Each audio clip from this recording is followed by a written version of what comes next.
I said, ooh, come on baby, turn the lights off. What is DevOps?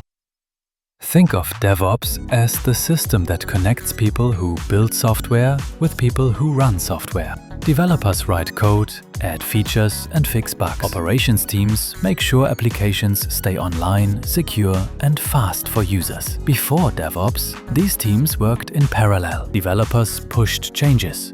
Operations dealt with the consequences. DevOps changes this by turning delivery and operations into one continuous workflow. Infrastructure is written as code, so environments are predictable. CI pipelines automatically test and build every change. CD pipelines deploy updates safely and repeatedly. Monitoring and logs give both teams the same visibility into what's happening in production. Instead of waiting weeks for releases, teams ship small changes daily. Instead of reacting to outages, systems detect and recover automatically. DevOps isn't a tool or a job title. It's a way of working where speed, reliability and ownership exist at the same time. That's why DevOps scales with modern cloud, Kubernetes and always-on software.